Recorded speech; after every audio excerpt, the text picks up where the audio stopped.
I guess it's been 6 months since I moved from Bangalore to London, because London is a place where if you move out or I would say outwards from the central London, then of course the rents are going to be slightly a bit more cheaper. The door-to-door time to reach Meta office from my place is less than 20 minutes because it just takes one station, which is around 7 minutes. Interestingly, I do not have to pay any Wi-Fi because Wi-Fi is already included in my apartment. Who is cooking a lot of times at home and not eating a lot in office, then of course your grocery bill can go up as well. We do not have to pay anything for the transportation because as a full-time employee at Meta, you get transportation benefit. So finally, here we are with the most anticipated video. A lot of you guys have pinged me a lot of times in the comment section and the DMs that how exactly is it to live in London? What are the expenses that we can expect if we are moving to London? And I guess it's been 6 months since I moved from Bangalore to London, and I was able to, I would say, jot down the majority of the expense and the category of expenses that I have here. And I believe it would be really helpful for anybody who is thinking, or let's say who is about to move to London. So just a disclaimer, all of the expenses that I'm going to tell here is specifically for me, right? Maybe if you will move to London, or let's say if you are already in London and the lifestyle that you are having is a bit different than mine, then your expenses might go up or down corresponding to your spending habits, right? Because London is a place where if you move out or I would say outwards from the central London, then of course the rents are going to be slightly a bit more cheaper, and maybe the way you are eating out can also impact a lot of things on your overall expenses. So keep all of these things in mind, take everything with a pinch of salt, and let's start the video and let's try to figure out what are the expenses that I'm having in London and where exactly I'm spending my pounds. So roughly, if you see, for one person, if you are living in, let's say, a 2 BHK where you are sharing that 2 BHK, generally people find a 2 BHK around 2200 to 2700 pounds in London. Interestingly, that's not the case with me.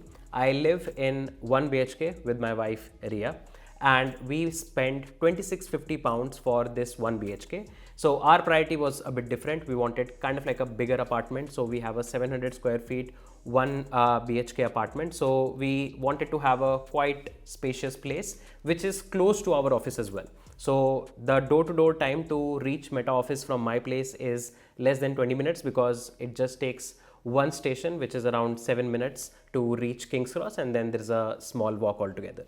So this was very high priority for us, and that's why that's our rent, 2650 pounds per month.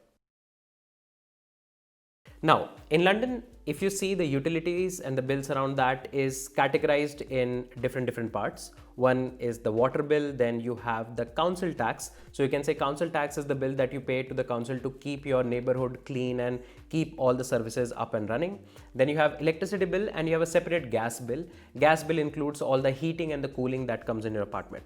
So that's the set of utilities that you pay. Interestingly, I do not have to pay any Wi-Fi because Wi-Fi is already included in my apartment. I do not have to pay anything around for the gym or any swimming, etc. because all of the amenities, a very nice gym and everything is already included in the rent that I pay for my apartment. So I do not have to spend anything on that. So the only part comes as the electricity, gas, water, and the council tax. Now let's take a deep dive and see what are all of these expenses that I pay. So for water bill, we get majorly on an average 30 pounds a month. Electricity comes as 40 pounds a month. Council tax is 140 pounds a month. Generally, council tax is definitely higher in a lot of places in London if you live close to central London. And then finally there is gas bill. Gas bill comes as 80 pounds a month for us because this gas bill includes both the heating and the air conditioning that is in the apartment. So overall this comes as 140 plus 40 for electricity, 80 for gas, and 30 for water bill. This is all the set of utilities that I have to currently pay. In case your apartment doesn't include Wi-Fi and the gym, then probably there might be a case that you might have to pay for gym subscription and Wi-Fi as well. Generally, a good Wi-Fi you will be able to find between 20 to 40 pounds a month in London very easily. So I would say if you're somebody who is cooking a lot of times at home and not eating a lot in office, then of course your grocery bill can go up as well. We keep a good balance. We have to go 3 days in office, so we try to manage some meals in office. Otherwise, we always cook at home as well, right?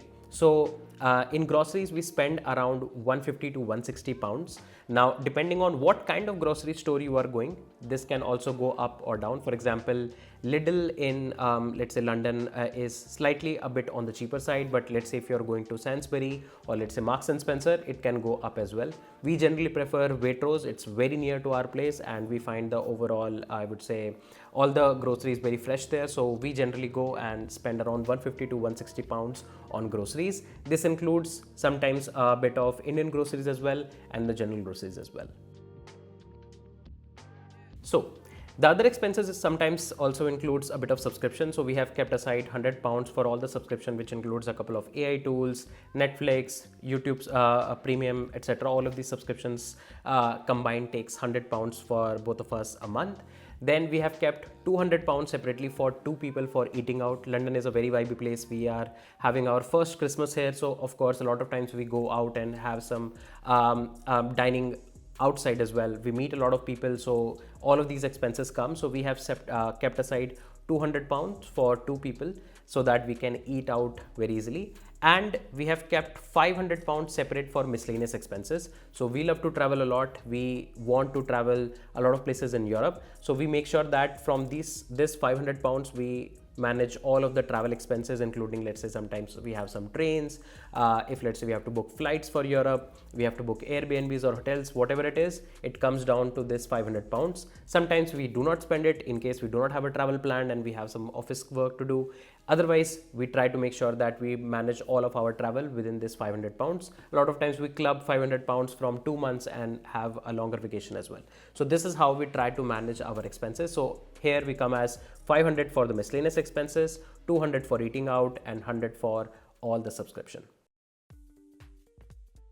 Now, interestingly, we do not have to pay anything for the transportation because as an employee, as a full-time employee at Meta, you get transportation benefit where Meta gives you separate transportation based allowance where you can just get all of your local transport reimbursed. But if your company do not give that, then you can definitely expect that around 100 to 150 maximum you will be spending on buses, on your tubes, right, overground, etc. All of these things you will be spending around 100 to 150, but luckily we do not have any of those expenses, so that comes as zero for us. And that's it. That's the overall breakdown of what all we actually spend. So the total rough figure of the total expenses comes as around 3,900 to 4,000 pounds a month for two people living in London. So our place is around zone 2, like towards the end of zone 2. So it's not very far from central London. Anywhere in central London, if we have to reach, it just takes us 2 to 3 stations. So depending on how far you are living from central London, your expenses can go actually down. So I would say come here, maybe explore a bit, try to see what places actually suits your vibe, and then manage your expenses altogether. Do let me know in case I missed something and there is something that I should have added, or if you are somebody who is actually living in London, what your expense breakdown actually looks like. Do let us know in the comment section below. That being said, let's wrap this particular video here. We're going to meet soon in the next set of videos. Till then, take care. Bye bye. I'm Sanket Singh signing off.